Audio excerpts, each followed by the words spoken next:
Hello chers lumineux, je suis très heureuse de vous retrouver pour ce nouveau temps de partage et je vous espère vous porter bien et être le plus confortable possible. Alors je vous retrouve aujourd'hui avec un message un petit peu particulier, je ne sais pas trop où ça va nous mener, combien de temps ça va durer, je ne sais pas trop d'habitude. J'ai un peu une vue d'ensemble sur ce que j'ai à vous partager. Et là, il y a un point de départ et je sens qu'il y a quelque chose qui demande à se tisser. Et on va voir ce que c'est. On va pas se mentir, la période n'est pas faux folle, hein, voilà. On peut, alors encore une fois, hein, vous voyez comment ça vous parle, on vit pas tous les mêmes choses. Il y en a pour qui en ce moment c'est une période peut-être qui est très douce, qui est très tranquille, et pour d'autres c'est une période qui est très très inconfortable. C'est ce que moi j'appelle le temps de la chrysalide. Alors c'est un temps que je connais bien, hein, parce que bon, plein de fois, enfin en tout cas je suis attentive à ces moments, hein, moi je les nomme comme ça, où je sens que je suis plus une chenille, ça c'est fini, et en même temps je suis pas encore un papillon, donc là, dans cet entre-deux. Et cet entre-deux, il peut être très très inconfortable, il peut être très douloureux, il peut nous amener euh, vers de la noirceur, et de la noirceur qui peut se décliner dans plein d'énergie, de plein de façons. Ça peut être la noirceur dans les pensées, ça peut être la noirceur parce que il y a moins d'élan de vie. Ça veut pas dire qu'on va mourir, qu'on veut mourir, mais il y a quelque chose qui est pas trop là, ça n'a pas trop sa place. C'est ce temps de la transmutation, c'est ce temps de la transformation, de la métamorphose, qui est toujours, très, très inconfortable. Je n'ai pas d'autre mot qui me vient qu'inconfortable. En fait, aujourd'hui, je viens vous partager un message d'amour. Alors, des messages d'amour, je vous en partage tout le temps, hein, puisque moi, dans l'énergie, c'est vraiment l'énergie du cœur, et c'est toujours dans cette énergie-là que je vous partage. Mais là, le contexte est particulier, je vous explique. Donc, nous sommes le dimanche quoi d'ailleurs? Dimanche 20... dimanche 23? Dimanche 23 février, ça doit être ça. Je suis un peu perdue au niveau du calendrier, on s'en fout en fait. Et hier, je sors de chez moi pour aller jusqu'à ma voiture. J'ai quelques mètres à faire. Et devant moi, une silhouette plutôt frêle. Je ne sais pas si c'est un homme ou une femme, parce que la personne a un foulard comme ça, une espèce de châle, enfin bon voilà, en tout cas qui est sur la tête. Et cette personne, en fait, elle est sous emprise de quelque chose. Alors je ne sais pas, j'en sais rien, moi je n'étais pas avec elle, donc je ne sais pas du tout. En tout cas, je vois très vite que cette personne, elle est sous emprise de quelque chose, parce que en fait, elle titube, elle a beaucoup de mal à marcher. Elle se cogne, notamment contre ma voiture, contre laquelle elle est restée posée pendant un petit temps. Et puis, on aurait dit une boule de flipper, vous savez, elle allait d'une... Et, et j'ai eu beaucoup de peine, en fait. J'ai senti beaucoup de tristesse pour cette silhouette toute fluette, silhouette presque enfantine. Et en même temps, je sentais dans l'énergie, je ne peux pas vous le dire, je ne peux pas vous expliquer comment, mais je sentais que c'était un adulte ou une adulte, je ne sais pas. Et oui, alors attendez, excusez-moi. Ben voilà, ce cher Moon, un des chats de la maison, est en train de se faire les griffes sur les vitres de la pièce dans laquelle je suis. Oui, et donc cette silhouette que je vois comme ça errante me touche profondément. Donc entendez bien que je suis vraiment pas dans le jugement, hein, mais c'est pour vous expliquer le contexte dans lequel je viens vous partager ce message. Et je l'observe, et cette silhouette finit par traverser la route. Alors c'est une rue qui est très très passante, où les gens roulent plutôt très vite, et moi je suis là à observer, à me dire putain, mais pourvu qu'il n'y ait pas une voiture qui arrive là à toute vitesse, parce qu'il va y avoir un drame, quoi. Et donc la personne traverse, voilà, en titubant, fait un arrêt au milieu de la route, dans une espèce de c'est très chaotique en fait, hein, c'est très chaotique. Puis elle finit par traverser, se cogner contre une porte. Donc moi j'attends un moment, parce que je me dis, voilà, j'ai du mal à partir, dans le sens où je me dis, je peux pas laisser, moi, si cette personne, elle se met en danger, je peux pas, moi, me casser comme ça, là, l'air de rien. Bon, Et je repars avec voilà, de la tristesse et de la compassion, de me dire waouh, waouh, quoi. Qu'est-ce qui fait qu'on puisse en arriver là, être dans cet état? Il est 13 heures, quoi. Et toujours, c'est pas le jugement, hein, c'est juste cette profonde tristesse de se dire, mais merde, quoi, comment on peut être dans cet état seul, comme ça, waouh, qu'est-ce qu'on peut vivre pour en arriver là? Et donc, je monte dans ma voiture, je suis bouleversée quand même, hein, je suis pas super bien avec ça. Je vais faire mes quelques courses, et puis j'attends à la caisse, ça met du temps et tout ça, et puis je vois que j'avais partagé la veille, j'étais allée enregistrer ma chronique, donc tous les lundis j'ai une petite chronique à la radio, et j'avais partagé le fait que j'étais allée enregistrer et que voilà, cette chronique-là, c'était une ode à la vie en fait, de la connexion à la vie, au vivant, à la présence, c'était tout ça. Voilà, et d'avoir vécu cette expérience, c'est venu m'interpeller. Et je vois que la radio sur laquelle je diffuse cette chronique a partagé ma publication. Et donc, je mets un petit mot pour remercier, et puis je fais un petit coucou aux auditeurs. Et puis, ma chronique, je la termine toujours en disant prenez soin de vous. Et d'ici là, prenez soin de vous, vous êtes précieux. Et c'est ça aujourd'hui que je viens vous dire. Est-ce qu'on vous a déjà dit que vous étiez précieux? D'aussi loin que vous vous souveniez. Est-ce qu'un jour dans votre vie, quelqu'un vous a dit tu es précieux ou tu es précieuse? Aujourd'hui, je suis inspirée, je suis poussée à venir vous le dire, à chacun d'entre vous, vous dire combien vous êtes précieux et combien vous êtes précieuse. Près des cieux, précieux, près des cieux. Donc ça veut dire que vous êtes près du céleste. Ça veut dire que, enfin nous sommes tous précieux. Ça veut dire que nous sommes près des cieux, ça veut dire que nous sommes près du divin. Et si nous sommes près du divin, ça veut dire que non seulement nous sommes la manifestation du divin, dans le sens où on est quelque part l'œuvre du divin et on est soi-même le divin. Et ça, c'est fondamental de pouvoir l'entendre. La société est en train de complètement dérailler. Il y a des êtres qui sont borderline parce qu'ils sont pleins de souffrances, pleins de vide, de manque, d'absence, de blessures, de frustration, d'humiliation, de trahison, d'abandon, de rejet. On n'a tellement pas su nous éduquer émotionnellement. Et c'est pas un jugement, hein, parce que c'est aussi l'évolution de l'humanité, hein, c'est comme ça aussi. Enfin, on arrive de très loin, hein, parce que si on regarde depuis l'homme de Néandertal, voilà, on peut voir l'évolution. Et nous sommes dans une nouvelle phase d'évolution, enfin à mon sens en tout cas. Et comme on nous a pas éduqués émotionnellement et comme on est quand même avec encore des principes éducatifs qui, à mon sens, sont archaïques, eh bien, on est avec des êtres qui sont d'une grande fragilité, des êtres qui sont borderline et des êtres pour qui, finalement, leur vie n'a plus de sens. Leur vie n'a plus de sens, ils ne trouvent plus de sens à la vie, il n'y a plus rien qui fait sens. Des êtres qui sont déconnectés parce que coupés de leurs émotions aussi. Et moi, je me suis rendu compte cette semaine, là, dans ce temps de la chrysalide, qu'il y avait beaucoup, beaucoup de colère en moi. Beaucoup, beaucoup, beaucoup de colère en moi.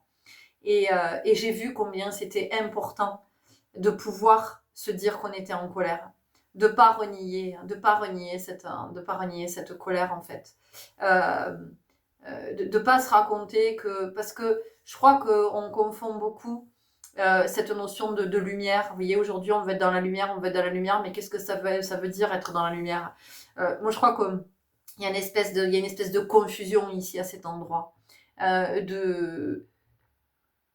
Finalement, être dans la lumière, ça serait ne jamais se mettre en colère, ça serait être calme, ça serait être... voilà. Et il me semble que si on est dans cette projection-là, on fait fausse route. Mais encore une fois, ça n'est que mon point de vue. Hein. Entendez bien que je ne peux partager que ça, que mon point de vue. Être dans la lumière, c'est plutôt être conscient. Donc cette semaine, j'ai pu prendre conscience de toute cette colère qu'il y avait en moi. Et oui, ça a été souffrant, oui, ça a été extrêmement douloureux parce que, en fait, évidemment que la colère, elle est venue me parler de peur, elle est venue me parler d'insécurité, elle est venue me parler de besoins qui n'avaient pas été nourris pendant l'enfance. En tout cas, il y a quelque chose qui a fait que ça a créé du besoin et que tout ça, c'est en train de remonter à la surface et je me le prends en pleine, je veux le dire comme ça, je me le prends en pleine face. Et ça a été très, très désagréable. De voir apparaître tout ça. Et en même temps, je sais que si ça apparaît, si c'est là, c'est que je suis prête à le voir. Et que même si c'est inconfortable, même si c'est douloureux, même si ça m'a coupé de l'élan vital et de la joie, tout au long de la semaine, alors bien sûr qu'il y a eu de la joie, enfin il y a eu des moments de joie, évidemment qu'il y a eu des moments de joie, mais il y a eu aussi des moments où la joie n'était pas là, et oui, c'était pas la joie, c'est le cas de le dire, vous savez, quand on dit, oh là, c'est pas la joie, ben non, là, c'était pas la joie, et en même temps, je suis dans la gratitude pour tout ce qui est apparu parce que ça vient révéler mon histoire et de comment j'accepte que ce soit mon histoire. Voilà. Parce que j'ai beaucoup idéalisé. Je me suis raconté autre chose pour que ce soit mieux, pour que ce soit plus joli, pour se sentir aimé, pour tout ça, hein, voilà. Donc,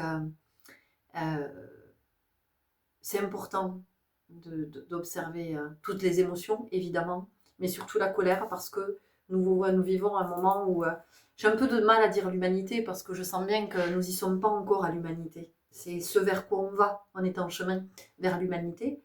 On va dire l'humain, on va dire que les êtres incarnés, il y a beaucoup, beaucoup de colère. Et d'ailleurs, on le voit, hein, il y a beaucoup de passages à l'acte sur d'autres. Il y a beaucoup d'agressions, notamment aux armes blanches. Voilà. Et ça m'interroge. Ça m'interroge. Je me dis, qu'est-ce qui fait que il y ait autant de passages à l'acte. Donc, je crois que c'est important aujourd'hui de pouvoir regarder cette colère sans se juger, en fait. C'est de se dire, ok, je suis en colère. Et bien sûr que j'ai le droit d'être en colère et que c'est une émotion qui est inhérente à la condition humaine. Et que c'est bien que je puisse l'accueillir, c'est bien qu'elle puisse s'exprimer, et au-delà de ça, c'est bien que je puisse en parler aussi, que je puisse en parler avec d'autres. Cet autre, la vie, de toute façon, mettra sur votre chemin un autre qui sera en capacité d'écouter, d'accueillir et de recevoir ce que vous avez à lui partager par rapport à cette colère qui est là. Parce que voir cette colère, l'accepter, sans se blâmer d'être en colère, juste en se disant c'est une émotion en fait, c'est inhérent à la condition humaine. Donc voilà, je suis avec cette émotion de la colère et c'est ok. Et cette colère en fait, le fait de l'identifier, le fait de l'accueillir, de l'accepter, et puis alors en plus si on peut l'exprimer, pour moi c'est la possibilité de désamorcer le fait qu'on puisse être une bombe à retardement, parce qu'on est avec toutes nos blessures, toutes nos frustrations, avec tout ce qui fait qu'au bout d'un moment, on est extrêmement fragile et extrêmement vulnérable. Donc, c'est de pouvoir voir aussi cette vulnérabilité, d'accepter d'être vulnérable, d'avoir l'humilité d'être vulnérable. C'est ça qui fait que nous sommes précieux aussi, que nous sommes près des cieux. C'est cette capacité à observer cette vulnérabilité, cette fragilité, le fait qu'effectivement le vécu de l'enfance est tous ces retentissements dans nos vies, et comment quand ça nous apparaît, en fait, encore une fois, c'est pas pour qu'on le mette sous le tapis, mais c'est parce qu'on est prêt à le voir et qu'on est prêt à le transmuter et à être dans nos pleins potentiels, ciel encore, alchimiques. Comment on va contacter cette capacité de l'alchimiste. Alors, c'est pas facile, hein, c'est pas facile, et encore une fois, c'est pas parce qu'on identifie et qu'on est conscient qu'on va savoir quoi faire. Et c'est d'accepter aussi de ne pas savoir quoi faire. Pour moi, je l'ai déjà partagé, la conscience, c'est de la matière. Et on ne sait pas toujours quoi faire avec cette matière. Et peut-être qu'il n'y a rien à faire, justement. Peut-être qu'il n'y a rien à faire avec cette matière. C'est juste de se dire, ok, ben, cette matière, elle est là. Et peut-être que moi, j'ai juste à la laisser se matérialiser comme elle doit se matérialiser, prendre forme comme elle doit prendre forme. Nous ne sommes jamais laissés seuls dans nos galères. Nous ne sommes jamais laissés seuls sur notre chemin. Il y a toujours un autre, qui qu'il soit, sous quelque forme que ce soit, qui vient nous éclairer, qui vient nous permettre d'entamer ce processus alchimique. Alors, il est évident que par rapport où on en est sur le chemin, c'est plus ou moins évident.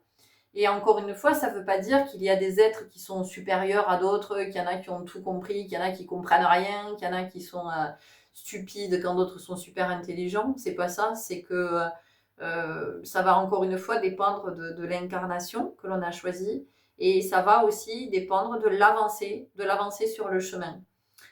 C'est juste ça. Donc aujourd'hui, c'était important que je puisse vous partager ce message de vous êtes précieux. Vraiment, vous êtes précieux. Et je vous le dis et je vous le redis, et c'est moi qui vous le dis, mais c'est aussi une énergie qui passe à travers moi pour vous le dire, pour vous dire que vous êtes aimé, que vous êtes soutenu, et que n'hésitez pas à aller demander de l'aide. Hein. C'est pas une honte d'aller demander de l'aide. C'est une force que de savoir demander de l'aide. La force, j'en ai parlé au cours d'une guidance avec une belle âme qui m'a contactée. On pense que la force, c'est la force du guerrier, c'est le courage, c'est tout ça. Courage, c'est le cœur à l'ouvrage. Hein. C'est comment on met le cœur à l'ouvrage. C'est le cœur qui œuvre. Donc déjà dans l'énergie, entendez bien que c'est même pas une histoire de force, hein. C'est la puissance de l'amour, c'est la puissance vibratoire de l'amour. Et la vulnérabilité est une force, la fragilité est une force, le rire est une force, la sagesse est une force, l'écoute est une force, la sérénité est une force, la présence est une force, la conscience est une force. Vous voyez, dire la force, elle se décline de différentes façons. Elle est porteuse de plusieurs énergies, la force. Donc, il y a des moments aussi où notre force, c'est d'accueillir notre vulnérabilité, d'accepter d'être fatigué, d'accepter d'être lasse du vécu, de l'expérience, d'accepter de ne pas comprendre, mais de ne pas comprendre. Comprendre, c'est pas, encore une fois, moi quand je parle de comprendre, je vous parle pas d'intellect, je vous parle pas d'analyse, je vous parle pas de mettre le mental, parce que ça, de toute façon, c'est extrêmement limitant. Et je pense que c'est très dangereux aussi. Voilà, je pense que c'est très très dangereux, parce qu'à partir du moment où on est limité, on est contraint, on est dans une forme de contrainte. Et quand on est contraint, il y a quelque chose qui est, pour moi, dangereux à cet endroit. Accepter d'être fatigué, accepter d'être épuisé, accepter de demander de l'aide à quelqu'un, accepter de recevoir de l'aide. Accepter parce que finalement, on est trop... On n'a pas encore, c'est même pas qu'on est déshumanisé, c'est qu'on n'a pas encore rencontré notre humanité. Et pour moi, tout ce que nous vivons nous amène justement à rencontrer notre humanité. Et j'ai vu hier, quand j'avais cette silhouette devant moi là, qui était dans cette errance, j'étais heureuse de me rendre compte que j'étais pas dans le jugement et que j'étais dans l'humanité. C'est-à-dire que j'étais dans le cœur et dans la compassion pour cette personne. ça m'attristait de me dire, mais cette personne, est-ce qu'elle a un lieu où dormir? Est-ce que, enfin, qu'est-ce qui va lui arriver? Qu'est-ce qui va se passer pour elle? Comment elle peut rentrer chez elle? Comment cette personne, elle peut se coucher? Dans quel état elle va se réveiller? Est-ce qu'elle va se réveiller? Enfin, vous voyez, ça vient poser toutes ces questions. Et si je vous dis tout ça, c'est pas pour dire que moi je suis quelqu'un d'extraordinaire, parce que non, c'est juste qu'on n'est pas assez dans cette humanité-là. On est trop dans le jugement. On est trop. Moi, je crois qu'on a vraiment besoin d'aller davantage vers la compassion. Et au lieu de juger un autre qui commet un acte, c'est de se dire que on ne sait pas en fait. On ne connaît pas la vie de la personne. Alors, je ne suis pas en train d'excuser, de dire oui, non, mais si on peut, évidemment, il y a des circonstances atténuantes. C'est pas du tout ce que je suis en train de dire. Ce que je suis en train de dire, c'est que c'est une expression amérindienne que je reprends souvent. C'est un proverbe amérindien qui dit que pour connaître la vie d'un homme, il faut marcher au moins 7 lunes dans ses mocassins. Donc, en fait, on ne sait pas. On ne sait pas, et nous-mêmes, on ne sait pas. On ne connaît pas suffisamment notre fragilité pour être sûr qu'on ne passera jamais à l'acte. Vous le savez, vous, si vous passerez jamais à l'acte? Qui peut le savoir? Qui peut assurer qu'il ne passera jamais à l'acte? Personne. Donc, c'est pour ça que vous êtes précieux. Ça vient nous dire ce divers en soi, ça vient nous ramener à cette connexion, à cette présence en soi, ça vient nous ramener au principe créateur, et vraiment de nous dire que là maintenant il est vraiment temps, vraiment vraiment temps que l'on revienne à soi, que l'on revienne à la présence, à la connexion, au vivant, à tout le vivant, et essayer de sortir comme on peut de la destruction, de l'autodestruction, hein, voilà, de l'autodestruction, de la destruction de la planète, parce qu'au bout d'un moment, quand la vie ne fait plus sens, quand il n'y a plus d'ancrage, capable du pire, on le voit, on est capable du pire. Donc, ouais, vous êtes précieux. Vous êtes précieux. Prenez soin de vous, vraiment, prenez soin de vous. Prenez soin de vos émotions. Ne vous en demandez pas trop. Essayez de ne pas être en mode oui, mais moi je dois être fort, je dois être forte parce que je dois gérer ci, je dois gérer ça. On n'est pas là pour gérer. On n'est pas des gestionnaires. Ça, c'est quelque chose que l'homme a inventé. L'homme, il gère le temps, il gère le planning, il gère le portefeuille, il gère les emplois du temps, il gère les ressources humaines. Ça me fait rire tout ça, on gère des ressources humaines. Il y a des RH, quoi. Il y a des gens qui travaillent au RH et on ne sait pas ce que c'est que d'être humain. Enfin, être humain, c'est pas juste être incarné dans la forme humaine. Être humain, à mon sens, c'est aller à la rencontre de son humanité. Donc, je vais pas me faire d'amis, hein. Mais tant pis, c'est pas mon objectif en fait. C'est pas mon objectif. C'est juste de vous passer ce message de combien vous êtes précieux, parce que parfois, un mot, une phrase, un sourire, une présence, ça change le cours d'une vie. Il y a quelque chose qui fait que peut-être vous seriez allé là, et puis finalement vous croisez quelqu'un qui vous salue, qui vous sourit, et puis finalement vous allez bifurquer pour le meilleur. Voilà. Donc peut-être que certains d'entre vous, vous avez possiblement besoin d'entendre à quel point vous êtes précieux, à quel point vous portez des potentiels en vous. C'est-à-dire que c'est pas potentiellement il peut se passer quelque chose, c'est que vous avez en vous les potentiels pour manifester. Manifester, ça veut dire pour créer. Donc c'est aussi de comprendre que nous avons toujours le choix. Est-ce que je choisis de créer ou est-ce que je choisis de détruire? Voilà, est-ce que je donne vie ou est-ce que je prends la vie? Voilà, mais ça c'est tout le temps, partout, je veux dire, dans nos relations. Est-ce que quand finalement la relation je la détruis parce que je m'engueule avec l'être avec lequel je suis en relation, qui qu'il soit, un parent, un enfant, un conjoint, un collègue, voilà, j'ai toujours le pouvoir, je laisse pouvoir de détruire ou de construire ou de créer, de donner la vie. Donc à quoi je donne vie? Voilà, cette relation. Est-ce que j'ai envie de la détruire? Est-ce que j'ai envie de détruire la maison dans laquelle je vis? Est-ce que j'ai envie de détruire le jardin qui m'appartient, enfin en tout cas qui appartient à la maison? Est-ce que j'ai envie, moi, de m'auto-détruire? Est-ce que j'ai envie de détruire Voilà, est-ce que j'ai envie de continuer à jeter mes trucs, mes paquets de clopes par la fenêtre, mes détritus, de laisser mon sac du McDo là, comme ça, dans la rue, de balancer la couche de mon gamin pleine de dans un fossé, est-ce que j'ai envie de continuer à faire ça? Est-ce que j'ai envie de continuer à détruire la planète qui m'accueille, hein? Il n'y aura pas de plan B, les gars, hein. Il n'y a pas de planète B, hein. C'est-à-dire que si c'est pas l'accueil qui est la Terre qui nous accueille, il y aura nulle part où aller, hein. Enfin, je veux dire, on peut rêver, ah, on va aller sur la Lune, on va aller sur Mars, hein. Allez-y, hein. Allez-y, je vous laisse y aller. Voilà, moi je vais rester là. Donc voilà, c'est de se demander aussi pourquoi on est dans cette forme de destruction de la planète. Et au-delà, vous allez me dire, oui, mais comment on peut faire? Ben, arrêtons de consommer tout ce qu'on consomme déjà. Voilà, parce qu'à un moment donné, il faut se dire que pour consommer, quoi que ce soit qu'on consomme, c'est quelque chose qu'on va prendre à la terre d'une façon ou d'une autre. Voilà, donc pour moi, la terre, elle est ma mère, quoi. Enfin, waouh, elle est.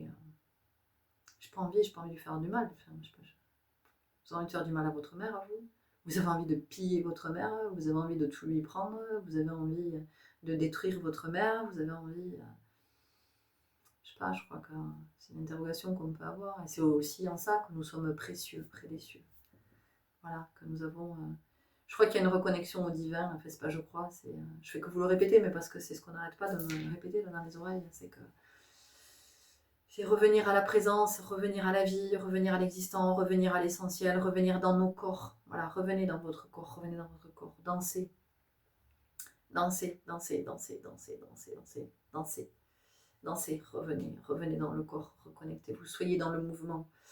Voilà, non, tous les sports ne permettent pas de se... La muscu, le crossfit, tout ça, vous en faites si vous voulez, mais c'est pas ça qui va vous reconnecter à votre présence. C'est-à-dire que voilà, la danse c'est quelque chose de particulier parce que ça vient créer de l'émotion, vous voyez.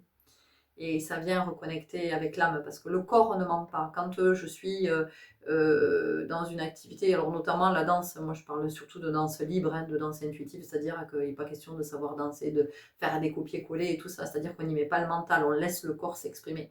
Et quand on laisse le corps s'exprimer, on voit ce qui apparaît. On peut se rencontrer. Je l'ai vu dernièrement dans des séances de danse où j'ai eu des témoignages de danseuses qui m'ont dit waouh, j'ai vécu un truc là, je sais pas, j'ai rencontré un espace en moi que je connaissais pas et j'ai senti une énergie, ça m'a fait bizarre en fait parce que c'était puissant. Ben ouais, voilà, tu viens de te rencontrer, tu viens de connecter à ton âme, c'est énorme, hein, vous vous rendez compte? Donc ça veut dire que ça change tout, quoi. Ça change tout. Ça veut dire que quand on rencontre son âme, là on est dans un autre espace, on est dans un autre champ. Alors pour certaines personnes, il n'y a pas besoin de passer par la danse et tout ça, parce que la connexion elle est là, hein, elle est bien établie, elle est bien nourrie. Mais vraiment, pour tous les autres qui se sentent déconnectés, parce qu'on est quand même très en mode robot, hein, voilà, on est très automatisé, très conditionné. Puis comme si on n'était pas assez conditionné, on fait des formations, on aime. Ah ça, qu'est-ce qu'on aime les formations? Oh là là. Allez, se formater, hein, parce que c'est ça la formation quand même. Hein. Donc, bah oui, ça rassure parce que je repars, j'ai un diplôme. Ouais, le diplôme, c'est un bout de papier. Enfin, vous, à partir de quand vous voulez, hein, vous décidez de créer une formation, hop, vous allez inventer un diplôme, ça a de la valeur. Non, ça n'a que la valeur que vous décidez que ça, hein, c'est tout. Hein. Donc, ça aussi, ça nous perd, quoi. On nous dit que. Là, on n'est pas près des cieux, par contre, hein, quand on est dans cette croyance des études, des diplômes, il faut être diplômé, il faut absolument... c'est un bout de papier, quoi. Ça ne veut rien dire. Enfin, à un moment donné... Alors oui, hein, peut-être que ça vous hérisse le poil parce que, bah oui, parce que vous êtes diplômé, parce que vous êtes médecin, parce que vous êtes psychanalyste, psychothérapeute, parce que vous êtes... j'en sais rien, vous êtes spécialisé, mais ça a de la valeur pour qui? Ben, pour un moment donné... l'académie qui a mis en place ce diplôme, mais après, est-ce que pour autant vous êtes authentique? Est-ce que le fait d'avoir ce diplôme, vous êtes authentique, vous êtes dans votre authenticité? Est-ce que c'est réellement votre vocation d'âme? C'est pas parce que vous avez un diplôme que, vous voyez, Je vais vraiment pas me faire d'amis. Je vais vraiment pas me faire d'amis. Oui, près des cieux. Près des cieux. Près des cieux. C'est près des cieux, c'est la conscience, hein. C'est un autre champ, c'est une autre dimension. C'est qui nous sommes en vérité, hein. Alors, ce qui est complètement paradoxal, c'est que l'homme, il est dans une forme d'orgueil quand même. Enfin, bon, alors en même temps, il se confine, il se restreint, il est persuadé qu'il est tout petit, et à côté de ça, il est très prétentieux, très orgueilleux, dans le sens où il manque d'humilité. Et, euh, et de la difficulté à se dire qu'il est bien plus grand que ce qu'il imagine, tout en restant humble. C'est clair ce que je suis en train de partager. Euh, En fait, l'énergie à laquelle l'énergie qui est là, c'est très posé, en même temps c'est très puissant, c'est très en sagesse, c'est très euh, en langage terrestre, c'est compliqué d'avoir les mots. Moi, dans ce que je reçois, c'est très clair, mais par contre, pour l'exprimer par le verbe, et ça vient nous parler d'être limité. Parce que même s'il y a beaucoup de mots, s'il existe beaucoup de mots, hein, notamment en langue française, euh, pour autant, les mots ne sont pas l'équivalent de de ce qui est et de comment on peut le traduire. Il y a quelque chose qui est erroné à cet endroit, vous voyez. Donc ça aussi, le vocabulaire. Et d'ailleurs, vous voyez, précieux près des cieux. Donc c'est aussi de comprendre que finalement, il y avait un langage qui était extrêmement juste. C'est le langage des oiseaux. Voilà. Le, le, la langue des alchimistes. Et on en revient au fait que nous sommes des alchimistes. D'accord. Même si certains font partie d'une caste, hein, les alchimistes, mais nous avons aussi des potentiels d'alchimistes, d'alchimiser.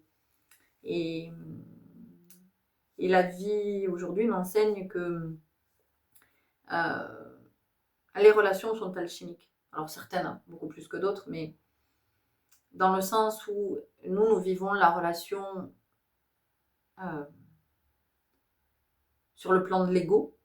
Donc tu m'as fait ça, tu m'as dit ça, tu m'as blessé, oui mais là tu t'es comporté comme ça, oui mais là si, mais là tu m'avais dit que ça, oui mais tu l'as pas fait, et puis finalement tu m'avais dit qu'on se verrait, et puis on se voit pas, et puis tu m'avais dit que tu m'appellerais, tu m'as pas appelé, et puis tu devais rentrer à telle heure et t'es pas rentré à telle heure, et où c'est que t'étais, machin, ça.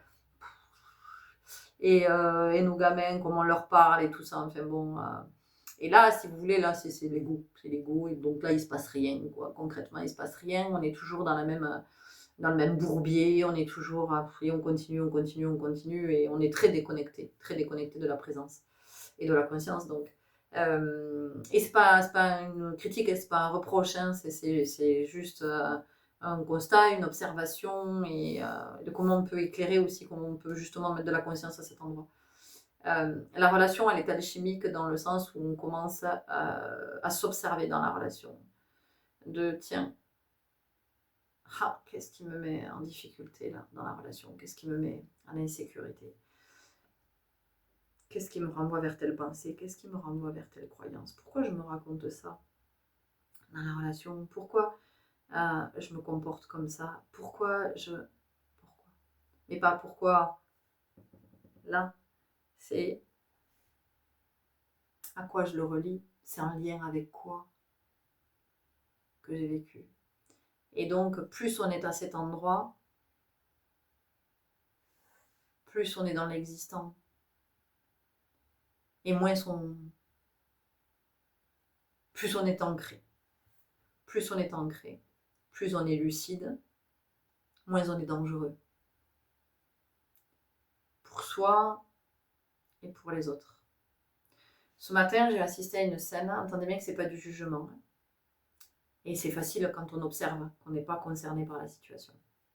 Ce matin, je rentre, j'étais à pied, et j'arrive au niveau du parvis de la cathédrale, dans la ville dans laquelle j'habite. Donc le parvis est très grand, hein, souvent il y a des enfants qui jouent là, font du vélo, de la trottinette, qui jouent au ballon, qui courent. Et autour, il y a quand même un peu de passage en voiture. Alors les gens roulent plutôt doucement quand même, hein, parce que c'est un espace, hein, c'est en ville. Hein. Et moi j'arrivais d'une rue adjacente et une petite fille qui doit avoir, je sais pas, 4 ou 5 ans, qui sort du parvis en courant. Et donc un adulte affolé qui lui hurle dessus en lui ordonnant de vite revenir.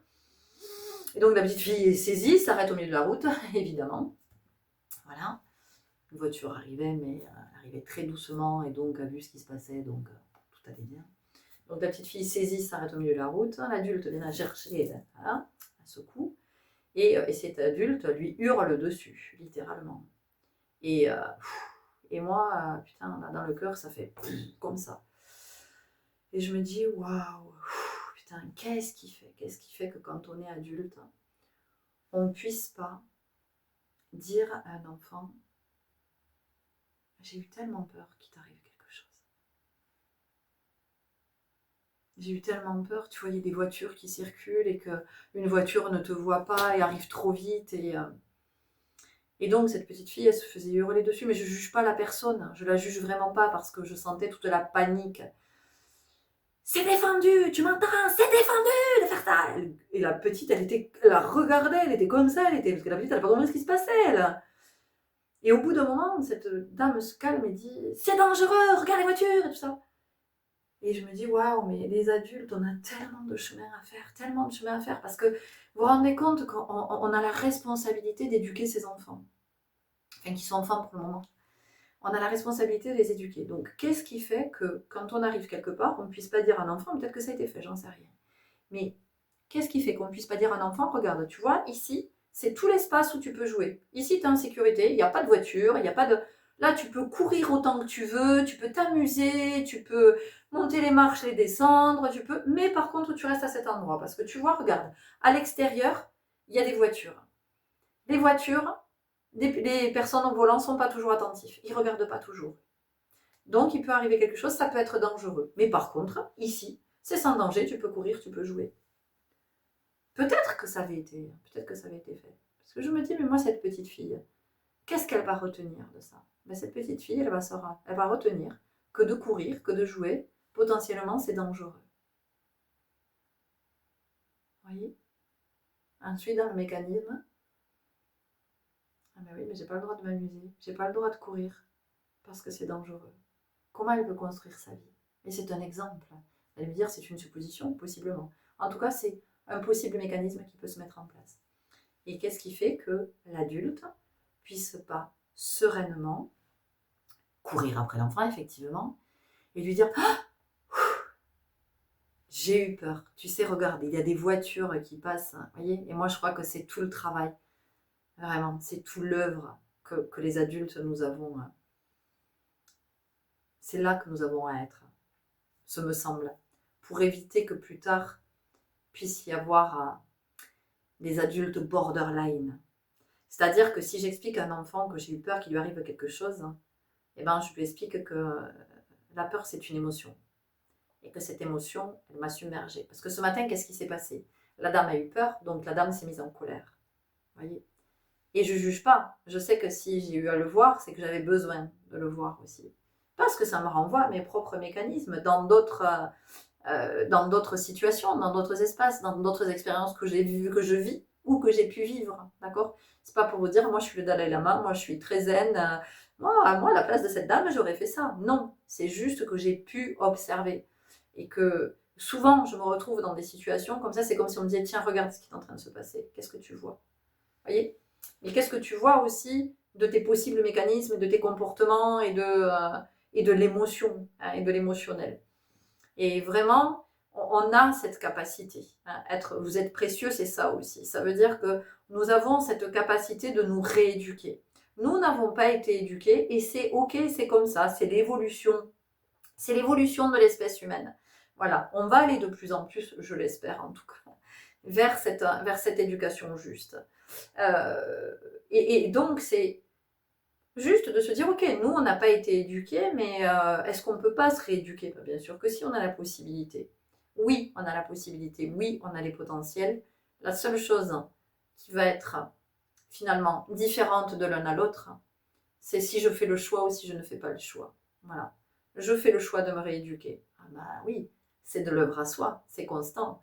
Ça veut dire que je m'observe et que quand je réagis comme ça, ensuite je peux réajuster. Si je me comporte comme ça avec mon enfant, même s'il est ado, c'est de pouvoir ensuite aller lui dire, écoute, je suis désolée franchement, j'ai été dépassée par ma peur, j'ai été dépassée, j'ai eu tellement peur qu'il se passe ça que tu vois, j'ai projeté et du coup j'ai perdu mes moyens, je me suis mise en colère. En fait, c'était pas du tout contre toi, c'est moi et je m'en excuse. Voilà, le mal est fait. Et en même temps, merci parce que ça me permet de voir que je suis avec cette émotion et que j'ai quelque chose à aller regarder à cet endroit. C'est ça qu'on vient nous dire aussi dans le vous êtes précieux. Vous êtes précieux, ça veut dire que nous sommes tous précieux. Ça veut dire que nous sommes tous porteurs d'une richesse en soi dont on n'a malheureusement pas conscience. Si on en avait conscience, et puis si peut-être on nous avait dit plus souvent que nous étions précieux, il est probable que l'humain aurait déjà évolué, mais on doit être dans la courbe naturelle, j'ai envie de dire. Alors peut-être qu'aujourd'hui, on peut se le dire soi, je suis précieux, je suis précieuse. On peut peut-être le dire à nos enfants aussi, commencer à apprendre à leur dire à quel point ils sont précieux et de ce que énergétiquement ça vient induire. Parce qu'il est évident que un enfant à qui on va dire régulièrement qu'il est précieux, ça ne veut pas dire qu'on va en faire un orgueilleux ou un... Ça veut simplement dire qu'on vient lui apprendre combien il est porteur de ce principe créateur et que le principe créateur, c'est la vie, que la vie, ça se respecte et que toutes les vies se respectent. La sienne, mais toutes les autres vies. Et ça va être celle des autres humains, mais ça va être celle de tous les règnes. C'est-à-dire que la vie du règne animal se respecte, la vie du règne végétal se respecte, la vie du règne minéral se respecte. Et donc, la vie de la terre se respecte parce que la terre nous offre la vie. Et ça aussi, c'est fondamental de pouvoir l'entendre à un moment donné. Voilà. Bon, écoutez, c'était un partage qui n'était pas... D'habitude, je suis dans mes rigolades et mes... Voilà, il y a un temps pour tout. Aujourd'hui, on était... parce que c'était important que ce message il puisse passer. Que vraiment vous entendiez que vous êtes précieux. Voilà, et je vous le redis, et je vous le redis encore, si vous ne l'avez jamais entendu, c'est parce que les personnes autour de vous n'étaient pas suffisamment éduquées pour en être conscientes. Voilà, donc aujourd'hui, je vous le dis, ça passe par moi, on vous le dit, vous êtes précieux. Prenez grand soin de vous. Merci pour votre belle présence. Merci pour votre présence ici. Merci pour votre présence à la vie. Merci pour tous vos partages, vos témoignages. Merci à vous qui prenez contact pour des guidances. Vous êtes de plus en plus nombreux. Merci, merci, merci. C'est toujours pour moi vraiment un privilège de vous accompagner pendant ce temps, de venir éclairer et de vous accompagner vers votre authenticité, vers votre âme et ce à quoi aspire votre âme, parce que l'âme, elle aspire toujours au meilleur. L'âme, elle aspire pas à détruire. L'âme, elle aspire à ce qu'on reconnecte vraiment au principe créateur.